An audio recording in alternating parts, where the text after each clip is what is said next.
صحیح بخاری شیطان کا صحابی کو بتایا ہوا وظیفہ۔ حدیث نمبر 2311۔ حضرت ابو ہریرہ رضی اللہ عنہ نے بیان کیا کہ رسول اللہ صلی اللہ علیہ وآلہ وسلم نے مجھے رمضان کی زکوٰۃ کی حفاظت پر مقرر فرمایا۔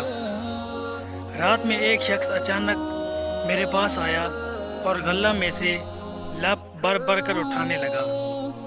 میں نے اسے پکڑ لیا اور کہا کہ قسم اللہ کی میں تجھے رسول اللہ صلی اللہ علیہ وآلہ وسلم کی خدمت میں لے چلوں گا۔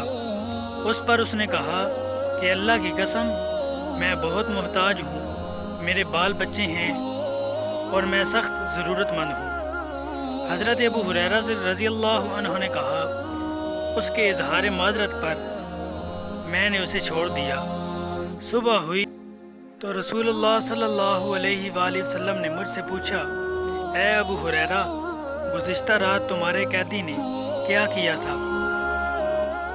میں نے کہا یا رسول اللہ صلی اللہ علیہ وآلہ وسلم اس نے سخت ضرورت اور بال بچوں کا رونا رویا، اس لیے مجھے اس پر رحم آ گیا اور میں نے اسے چھوڑ دیا۔ آپ صلی اللہ علیہ وآلہ وسلم نے فرمایا کہ وہ تم سے جھوٹ بول کر گیا ہے اور وہ پھر آئے گا۔ رسول اللہ صلی اللہ علیہ وآلہ وسلم کے اس فرمانے کی وجہ سے مجھ کو یقین تھا کہ وہ پھر ضرور آئے گا، اس لیے میں اس کی طاق میں لگا رہا، اور جب وہ دوسری رات آ کے پھر غلہ اٹھانے لگا تو میں نے اسے پھر پکڑ لیا اور کہا کہ تجھے رسول اللہ صلی اللہ علیہ وآلہ وسلم کی خدمت میں حاضر کروں گا، لیکن اب بھی اس کی وہی التجا تھی کہ مجھے چھوڑ دے، میں محتاج ہوں، بال بچوں کا بوجھ میرے سر پر ہے، اب میں کبھی نہ آؤں گا۔ مجھے رحم آ گیا اور میں نے اسے پھر چھوڑ دیا۔ صبح ہوئی تو رسول اللہ صلی اللہ علیہ وآلہ وسلم نے فرمایا، اے ابو ہریرہ تمہارے قیدی نے کیا کیا؟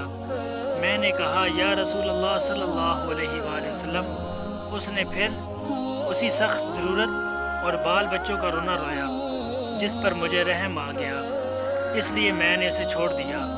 آپ صلی اللہ علیہ وآلہ وسلم نے اس مرتبہ بھی یہی فرمایا کہ وہ تم سے جھوٹ بول کر گیا ہے اور وہ پھر آئے گا۔ تیسری مرتبہ میں پھر اس کے انتظار میں تھا کہ اس نے پھر تیسری رات آ کر غلہ اٹھانا شروع کیا تو میں نے اسے پکڑ لیا اور کہا کہ تجھے رسول اللہ صلی اللہ علیہ وآلہ وسلم کی خدمت میں پہنچانا اب ضروری ہو گیا ہے۔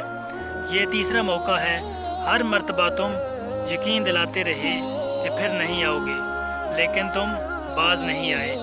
اس نے کہا کہ اس مرتبہ مجھے چھوڑ دے تو میں تمہیں ایسے چند کلمات سکھا دوں گا جس سے اللہ تعالیٰ تمہیں فائدہ پہنچائے گا۔ میں نے پوچھا وہ کلمات کیا ہیں؟ اس نے کہا جب تم اپنے بستر پر لیٹنے لگو تو آیت الکرسی اللہ لا الہ الا هو الحی القیوم پوری پڑھ لیا کرو۔ ایک نگراں فرشتہ اللہ تعالیٰ کی طرف سے برابر تمہاری حفاظت کرتا رہے گا اور صبح تک شیطان تمہارے پاس کبھی نہیں آ سکے گا۔ اس مرتبہ بھی پھر میں نے اسے چھوڑ دیا۔ صبح ہوئی تو رسول اللہ صلی اللہ علیہ وآلہ وسلم نے دریافت فرمایا، گزشتہ رات تمہاری قیدی نے تم سے کیا معاملہ کیا؟ میں نے عرض کیا یا رسول اللہ صلی اللہ علیہ وآلہ وسلم اس نے مجھے چند کلمات سکھائے اور یقین دلایا کہ اللہ تعالیٰ مجھے اس سے فائدہ پہنچائے گا، اس لیے میں نے اسے چھوڑ دیا۔ آپ صلی اللہ علیہ وآلہ وسلم نے دریافت کیا کہ وہ کلمات کیا ہیں؟ میں نے عرض کیا کہ اس نے بتایا تھا کہ جب بستر پر لیٹو تو آیت الکرسی پڑھ لو، شروع اللہ لا الہ الا هو الحی القیوم سے آخر تک۔ اس نے مجھ سے یہ بھی کہا کہ اللہ تعالیٰ کی طرف سے تم پر اس کے پڑھنے سے ایک نگراں فرشتہ مقرر رہے گا اور صبح تک شیطان تمہارے قریب بھی نہیں آ سکے گا۔ صحابہ خیر کو سب سے آگے بڑھ کر لینے والے تھے۔ نبی کریم صلی اللہ علیہ وآلہ وسلم نے ان کی یہ بات سن کر فرمایا کہ اگرچہ وہ جھوٹا تھا لیکن تم سے یہ بات سچ کہہ گیا ہے۔ اے ابو ہریرہ تم کو یہ معلوم ہے کہ 3 راتوں سے تمہارا معاملہ کس سے تھا؟ انہوں نے کہا نہیں۔ تو نبی کریم صلی اللہ علیہ وآلہ وسلم نے فرمایا کہ وہ شیطان تھا۔ اگر آپ کو ویڈیو اچھی لگی ہو تو ویڈیو کو لائک کر دیں اور مزید اسلامی معلومات کے لیے اس چینل کو سبسکرائب کر دیں۔ شکریہ، جزاک اللہ۔